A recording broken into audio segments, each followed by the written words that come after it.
Tapos naghakot din to sa mga pulling, one hit. Lahat ng category nung na pwedeng salihan noon. Yun, nakahakot niya. Bali, ito naman kalapatids yung ko. First overall champion ko sa off-color category sa ULPA. Second overall champion sa Old Bird category. Tapos, one-hit champion to sa lahat ng category na sinalihan niya. So mga kalapatids, so ang laki ng hinakot nito. Mukhang ito yung nagbigay sa inyo nung pambili ng kotse, no? Oo, bali, ito na yung para kay Mrs. naman yung sasakyan na yun. Para sa akin, may sasakyan din naman ako dun sa Tsaka nakakatawa mga kalapatids, yung mismo yung tumudok dyan, no? Oo, siya lahat dito. Siya nagbibigay ng gamot. Siya nagpapaligo ng mga yan. Kung anong nasa listahan namin for this day, ayun yung binibigay niya. Bali, ito na yung anak na itong galing kay Sir Jong Bengko. Victor Lim 511 yan. Yung nakuha ko kay Sir Jong. Pero vegan siya. Yan to mga kalapatids. So. Kamusta naman to sir nung nilalaro nyo dun sa ULPA? Maganda ang uli nito sa akin eh. Simula first lap, tsaka second lap. Nag-see you tomorrow to ng Santiago Isabela nung smashan. Buti naka-recover siya ng lumubo-lubo ng konti yung katawan niya. Sabi ko, pwede to. Pwede to ng Tugigaraw. Eh, nag-clock ng Tugigaraw. Hanggang sa makapagpaklak din kami ng Apari, tsaka Santa Ana. Siya nag-lap champion ng Santa Ana. Daybed siya. Hindi ko rin na-expect nun eh. Kasi nung dumating to, may kasabay pa na isa eh. Siguro ibon ng Batangas yun. Dito rin bumaba eh, black check. Eh, syempre, binugaw ko muna yun bago ko papasukin kasi nasa poste pa to. Bale, ito nga pala, 3 times lap champion to sa CLNPA dito sa affiliated club ng ULPA. Bali, lap champion siya ng Santa Fe, Tugigaraw, tsaka Apari. Tapos 4 laps champion din siya ng CLNPA, tsaka 2 laps lap champion din. Tapos naghakot din to sa mga pulling, one hit. Lahat ng category nung na pwedeng salihan noon. Yun, nakahakot niya. Ito mga kalapatids, so grabe to. Nagpakitang gilas nung derby na. Pero nung training to sir, nakita mo siya ng speed. May tulin din naman siya, lalo na pagka may kapares. Sobrang tulin nito. Tapos kasi nung derby na, hindi ko siya sinasama sa kapares niya. Kasi ang target ko talaga, mapaitlog siya ng third lap ng kapares niya. Para fourth lap, magpipisayan eh. Hanggang sa makapagsubo siya. Kumbaga, tiniming ko lang din kasi yung napapanood kasi sa ibang vlog, ganon. Mas mabilis ang kak pagka may inakay. Tumiming naman, nangyari yung plano mo sa ibon mo? Oo, saktong-sakto din. Kasi di ba na parang na-move yung final lap. Kaya nakapagsubo siya, Malaki na rin yung inakay na yun eh. May confidence pala kayo na talagang uwi yung last lap? Oo, confidence. Kaya tinaduhan din namin to eh. Pati yung kumpare ko, si Ryan, napataya eh. Tapos nitong last lap ng Santa Ana, hindi naman kami binigo nito. Nagulat din ako nung pagdating niya eh. Kasi ang expected ko pang speed nito na bababa pa eh. Smash yun eh. Pauwi ng Santa Ana. Eh dumating siya, 1,070 pa speed. Nandun ako sa baba nagiinom. Eh nagkagulatan na lang, takbo ko eh. Hanggang sa nagkaklak nga ako eh, nakasubo pa yung pito sa akin. Kasi siyempre, sobrang saya ko noon. First time ko rin naman makapagpatapos, gawa ng malas talaga ng duluhan. Yun. Ayos din. Sobrang saya. Kahit nung pagpasok ko sa jail eh, nakangiti pa rin ako eh. Yeah, congrats kay Sir Bernard. Ito yung inakainan, itinuloy mo na. Oo, bali nakuha na rin nung tropa.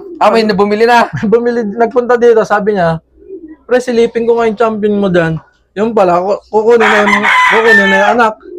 Sabi ko, sige, ikaw bahala, wala nang problema. Nag-abot na lang. Sabi ko, kung magkano kaya mo abot, di ayun na lang. Ayun, nag-abot naman. Yeah, congrats kay Sir Bernard. To mga kalapatids. So, tapos to sir, gagawin mo ng breeder? Oo, gagawin ko na siyang breeder kasi mag-iipon muna ako ng lahi nila. Ibabalik ko sa nanay niya. Kasi kakto eh. Saktong-sakto para dun sa mag-inbreed ako. Pero, nagsusubok kasi sa iba na, kumbaga, outcross ko muna siya. Kung sakaling kakana. Kasi ito eh, maganda rin naman lipad sa akin itong anak na itong drapa na to. Cross naman sa Kupman yun. Kaso, siyempre, experiment pa rin naman. Basta magaganda breeder mo, ilaban mo. Yan, good luck kay Sir Bernard sa mga susunod na karera. Tapos Sir Bernard, baka may magtanong na viewers natin, mag-out ka ba ng mga magiging kapatid nan? Pwede naman, kung gusto nyo wala naman sa pilitan.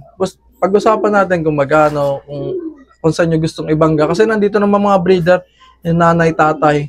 Tsaka mga kalapatids, huwag kayong matakot mag-invest. Kasi dyan mo makakuha yung tunay na saya pag nakapagpa-uwi ka. Kasi yung breeder Tsaka isang panalo mo lang din naman, mababawi mo lahat ng ginastos mo dyan. Tingnan mo ako. Hanggang ngayon naman, nag-i-invest ako Bili pa rin naman ako ng bili kasi gusto ko manalo. Kaya nga tayo naglalaro, gusto mong manalo, gusto mong higitan yung mga record na nakaraan mo. Kasi dati, puro sprint lang at pulling ang naipapanalo ko Ngayon, nakapagpa-overall champion tayo. Kaya salamat din sa nasa taas at hindi tayo sinukuhan kasi hindi rin naman ako nasuko. Tsaka itong ibon na to, maisingit ko lang. Siguro sa 1 week na pagpasok ko sa jail, lagi ko itong kasama. Araw-araw ang toss nito kasi sa Cavite ako nakasign Kaya minsan naawa na rin ako pero wala naman akong, wala tayong no choice. Siyempre, tamad na rin siya mag-low fly. Kaya ang ginagawa ko, toss na lang araw-araw. Ayun, nakuha kasi turo sa akin yan ng mentor ko ni paring Chris Ward, Realde yan. Siya nagturo sa akin sa toss na yan. Yan, congrats kay Sir Bernard. Pero ikaw pala dito, Sir Bernard, ano mga gamit mong supplements kapag derby na? Sa akin kasi more on herbal ako. Pagdating ng ibon lang naman ako nagbibigay ng electrolytes. Depende pa yan sa kondisyon ng ibon. Kung sunog na sunog talaga yung katawan niya, yan, electrolytes. Yung binibigay ko. Minsan, Pocari. Pagka nagbibigay ako ng Pocari sa kanila. Pagka hindi naman yung sunog yung katawan. Tapos Monday kasi, herbal ako Yung, kung napapanood niya si Lahi ni Adan, si Sir Richie, yun, ganun ang gamit ko. Paragis, malunggay, oregano, bawang sibuyas. Ayun lang ang binibigay ko Monday, kumbaga pang-flashing ko na rin. Tapos pang-maintenance sa lahat yan. Lahat ng ibong ko yan. Tapos sa Tuesday naman, natural line ako na binibigay sa kanila. Tapos halos more on herbal ako kasi Tuesday may oregano pa rin dito Yung kasi yung kinakain nila. Naglalagay ako ng oregano dito sa loob. Tapos Wednesday, kasi palipad na ako ng Wednesday Bali, back to na ako, honey na lang. Ano yun, sa pato ka o sa tubig? Sa tubig lang yun, pampabalik ba ng nila, ng sigla sa pagkain. Yung kasi yung ginagawa ko Parang Wednesday ng umaga, honey, tapos nagbibigay ako ng probiotics sa hapon. Hindi ako nagpe-plain water ng Wednesday sa hapon. Probiotics. Tapos Thursday, apple cider na may honey pa din. Ayun lang. Tapos Friday kasi pagka derby, wala na akong binibigay na masyado. Tubig-tubig na lang. Tapos sir, ano palang pabaon mo sa ibon mo?